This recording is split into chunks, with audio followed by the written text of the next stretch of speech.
Hello, today's story is called Best of All, and our special guest is Hurley. Best of all.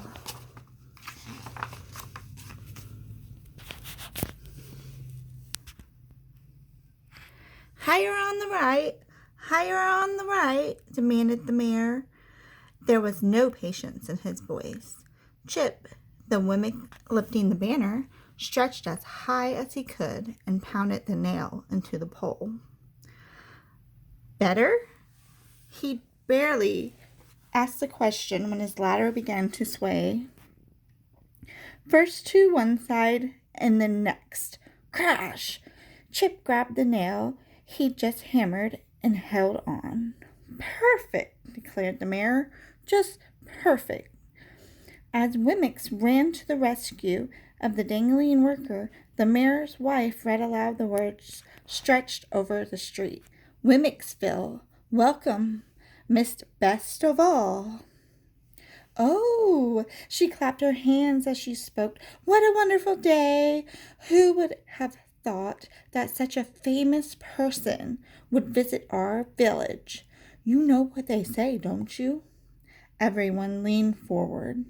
When it comes to Wemmix, she's the best of all. Punchinello and Lucia were near enough to hear her words.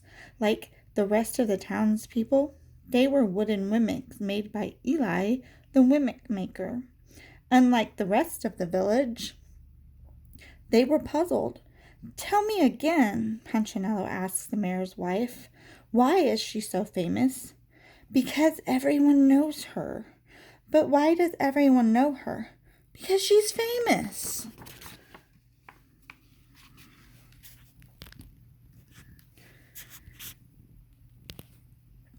But why is she coming to Wemmixville? Punch asked. The mayor's wife rolled her eyes in disgust. Haven't you heard? She's here to choose members for the wonderful Wemmix Club. Punchinello nodded like he understood, but he really didn't. He looked at Lucia and she looked at him, and both shrugged their shoulders. He was just about to ask another question when the watch Wemmick on the top of the hill shouted, She's here! She's here! Doors flew open. Stores emptied. Villagers rushed from all directions to the end of Main Street. Fathers lifted children to their shoulders, and short Wemmicks elbowed their way to the front of the crowd. There was much shouting and pointing and tiptoe standing until a uniformed wooden soldier, looking very official and formal, appeared at the turn in the road. With scroll in his hand and bugle hanging from his neck, he marched over the Wemmick River Bridge and stopped in front of the crowd. Staring straight ahead at no one, he stood stiffly until all had hushed. Opening the scroll, he read in a loud voice, Cut from the grandest forest, carved from the strongest tree, full of sap, only the purest, she's the highest pedigree. So welcome, ye Wemmicks, to your village so small, the noblest grain from the finest lumber. She's the best of all. Best of all.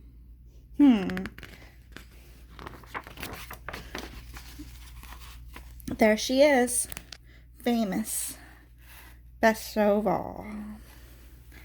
With snappy movements, he tucked the scroll under his arm and pulled the bugle to his lips. Ba da da da da ba. What the Wemmick saw next caused a village-wide gasp.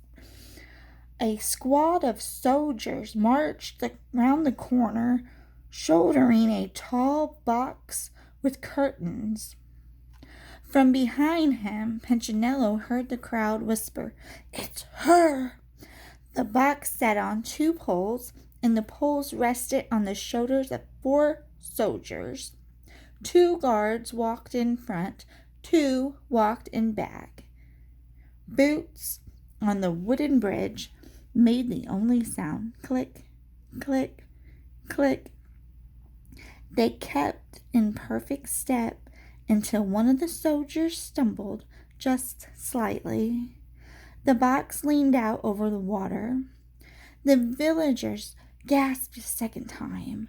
Let the box lean much further, and the guest of honor would fall into the fast-flowing river.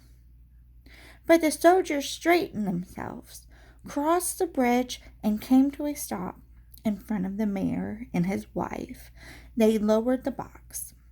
The trumpet-toting, scroll-reading servant stepped forward, and after a long pause, pulled back the curtain. As Bess stepped out, the villagers stepped back. They'd never seen a wooden person quite like Miss Bess Stovall. Feathers flumed out of her hat. Earrings dangled to her shoulders. Both her lips and dress were bright red. Her shoes were tall. Her nails were long, and most noticeably, a large golden letter M hung on her neck. Letter M on her neck. She's famous, guys. She's famous. See what happens next. When she snapped her fingers, a sentry handed her a white cloth. With it, she carefully wiped the M and held it up to the mirror. Seeing her reflection, she adjusted her hair and smiled. Bess Stovall was pleased with herself. With eyes peering down her high nose, she held out her hand, allowing it to fall forward at the wrist. The mayor's wife understood the gesture. She elbowed her husband. "Kiss it." He did. And when he did, the visitor spoke. "What good fortune is yours that I have come your way?" She smirked, head back, hand still extended. The mayor's wife curtsied and motioned for the other Wemmicks to do the same. They did, even the men. Oh my goodness, even the men curtsied? "Shall we get on with the greetings?" Bess asked. "Of course," answered the mayor. "Everyone in line." One by one, the citizens of Wemmicksville passed before their guest. "Yes, yes," she would reply to whatever was said to her. "Welcome to our village." "Yes, yes." "We're glad you're here." "Yes, yes." "We're honored." "Yes, yes."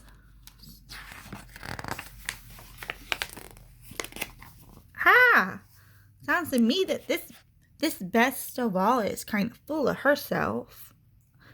Do you think you would like her in person? I'm not sure about that. Let's see what happens next. Let me get comfy here.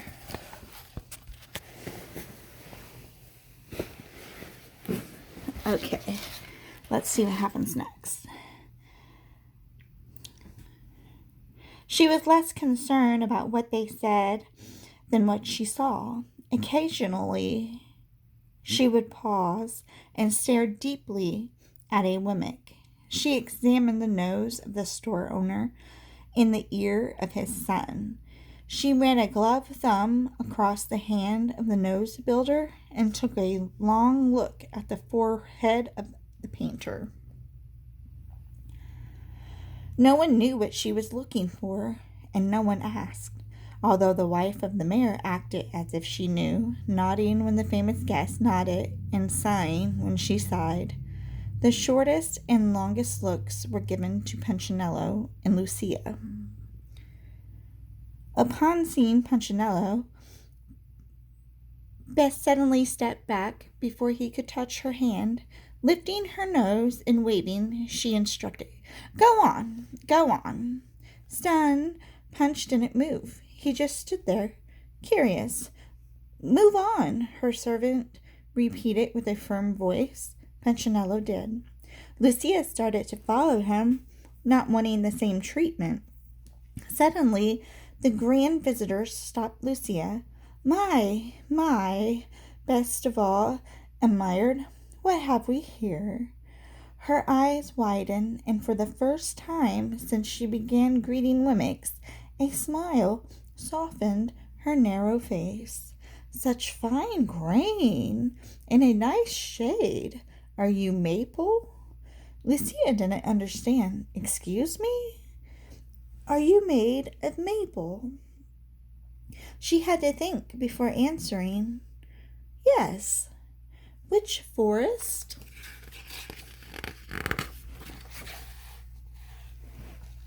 Lucia paused and thought. It took some time to remember.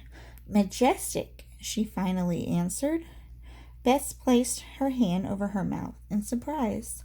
Then you and I are of the same family tree. We are? Best of all laughed. Of course. She then leaned forward and whispered, How nice to find someone of my roots. Stay around and we will talk.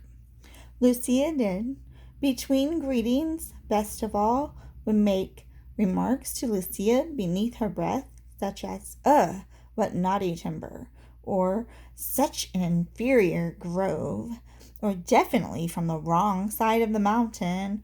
Lucia understood none of the comments, but she didn't say so. After all the greetings, Bess signaled for Lucia to step near. Tomorrow we must chat. I have something for you, she said, fingering her necklace. With that, she turned and left, escorted by the soldiers, followed by the mayor and his wife. Punchinello approached Lucia. Did I do something wrong? I don't know. Did you do something right? I don't know. What? Why is she kind to some Wemmicks and rude to others? Why do you think she's nice to some and mean to others?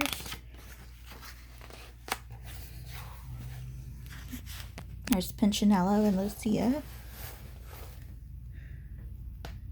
And look, she has an M necklace. Something's gonna happen. I think it has something to do with your ancestry. My what? What forest you come from? Why does it matter? I don't know. They turned and left the village. Neither one spoke. They hadn't known they were different, and now that they did, they didn't know how to feel.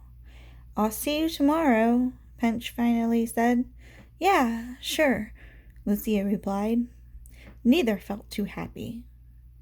As the days passed, they saw each other less and less.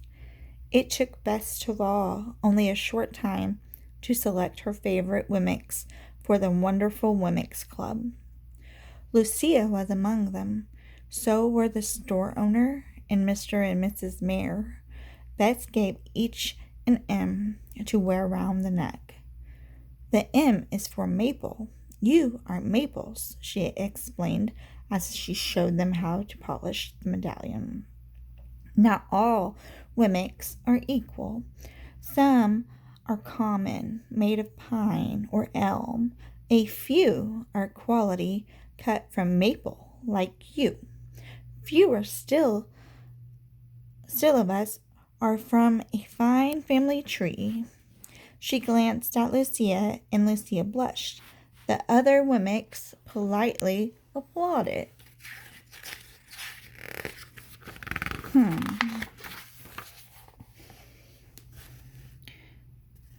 Look at Punch. Everyone's looking at him. Let's see. And then, best of all, curled up her lip as if she tasted something sour. Some Wemmicks are willows. Willows? They asked. Willow is weak wood. The maple wimmick explained. It bends, it bruises, shallow roots. No one wants to be a willow. Do you know any? The mayor's wife asked. Actually, there's one in your village. They all leaned forward, curious. Bess looked again at Lucia. Your friend. Punchinello? Lucia asked. Everyone gasped. I always knew he was weaker, someone said. Been suspecting a bad family for years, another agreed. Such a sapling, added a third. The rest nodded. Lucia nodded with them. From that day forward, Wemmicksville began to change. Townspeople took notice of others' tree type. The walnuts looked down on the pines. The pines looked down on the elms. The maples looked down on everyone. And everyone looked down on Punchinello. Oh, so sad for Punch. So sad.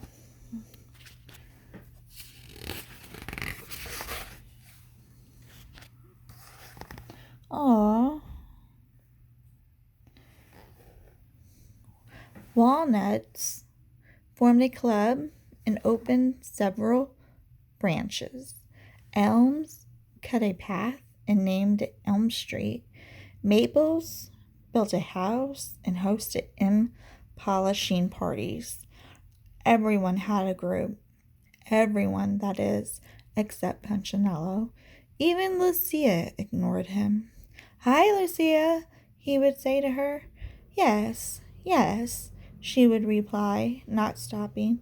She was, after all, cut from the finest tree, and Punchinello was just a willow wimmick, soft and easily bent. One day, Punchinello felt especially alone. He went to the pine picnic, but no one sat by him. The walnuts were playing games, but no one threw him the ball. He even tried to go to the maple party. Are you on FaceTime? I'm recording this. Go. Sorry for the interruption from Jamie. The walnuts were playing, but no one threw him the ball. He even tried to go to the maple party, but the sign on the door said, Royal Tree Only. Punchinello was very sad. He went for a walk and sat down by the river where the willow trees grew. Why did I have to be a willow? He said aloud to no one. What would you have rather been? The sound of the voice startled Punchinello. He turned and saw Eli, his maker. Maple? Eli continued. Would you rather be made of maple?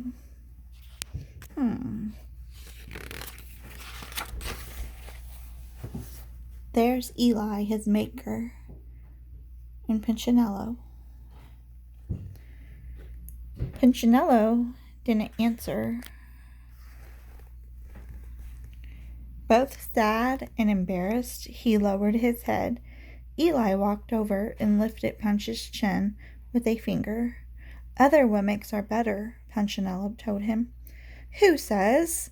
Everyone. Eli sighed and shook his head. Come here. The two walked over to a willow tree and stopped. Punchinello, who do you think knows more, the wimmicks or the wimmick maker? Punchinello smiled softly. The wimmick maker? Of course I do. Do you think I knew what I was doing when I made you? The look in Eli's eyes convinced Punchinello that he was about to hear something important. You are special, my child. You are the way you are because I made you that way. You chose my forest? Yes. You chose my wood? Yes. Willow is just as special as maple? I'm liking how this is going. Just as special. Then why do the others treat me like I'm not? Here is someone you can ask. Hi, Punch. This time the voice was Lucia's. Punch turned. I'm sorry, she said. I've been listening too much to them and not enough to Eli. Punchinello shrugged. He noticed that she wasn't wearing her M necklace. That's okay. Both smiled. Want to go back to the village, she asked. Today is the big send-off for Best of All. Yes, I'd like that. The two said goodbye to Eli and walked towards Wemmicksville. Many Wemmicks turned when they entered the village. More than one whispered and pointed as the Maple Wemmick and the Willow Wemmick walked side by side. But Punchinello and Lucia didn't care. They were glad to be friends again.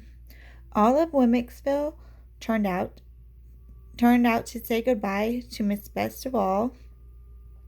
She stepped into her box and signaled that she was ready to go. Her soldier escorts marched proudly before her. Her bugler sounded the farewell. Wemmicks lined up on either side of the river to watch. New members of the wonderful Wemmicks Club wore their club t-shirts with pride.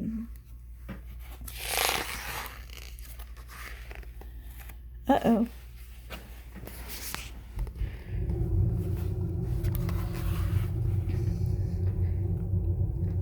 Crossing the bridge, the honored guest waved her gold medallion at the crowd.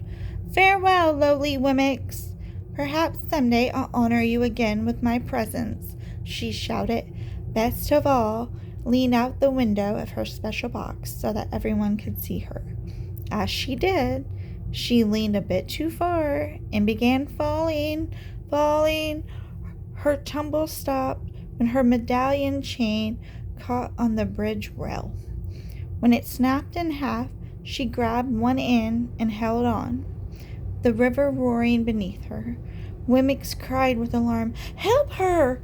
The mayor's wife shouted, Save her! Someone yelled, But no one can reach her, said an onlooker. I can't hold on much longer, Beth shrieked. Soldiers tried, Wemmicks tried, no success.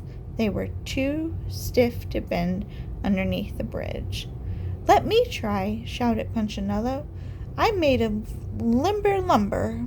Not waiting for an answer, he ran to the edge of the bridge and sat with his back to the river. Grab my legs. When the soldiers did, he leaned back, bent over double, and twisted around until he was hanging upside down. Instantly, he could see the wide-eyed Wemmick. She was clinging to the chain, her feet pulled by the river. I'm coming, he shouted. Then, to the amazement of everyone, he bent back, until he was under the bridge, reaching for the desperate Bess. Take my hand, he offered. Take my hand.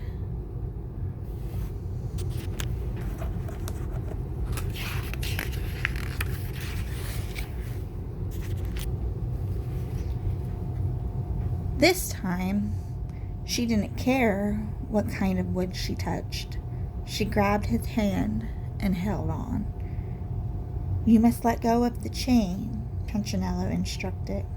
Best of All obeyed the little Wemmick, letting go of her precious medallion, and watched it falling into the river below. Punchinello swung forward, pulling Bess high enough to be grabbed by the soldiers. Within moments, Punchinello and Bess were safe on the bridge and surrounded by Wemmicks. How did you do that? Everyone asked. It's easy when you're made of the right wood, he smiled. For several moments, no one spoke. Then, from the back of the maple, one of the Maple Wemmicks walked up to Punch. He removed his M from its chain and turned it upside down, making a W. Enough of all this talk about maples. Let's just be Wemmicks. Hanging the W around Punchinello's neck, he added, "Punchinello, you are the Wemmick of the day." One by one, the maple Wemmicks removed their M's, placing them on the ground near Punchinello. Soon there was a small pile of medallions. Even the mayor and his wife removed theirs, though she took one last look at herself in the M before she set it down.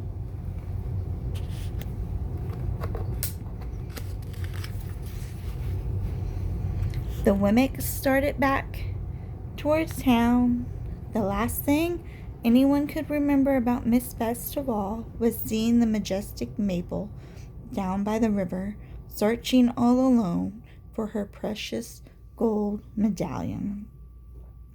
As for the villagers, they quit talking about ancestries and decided to just be Wemmicks again.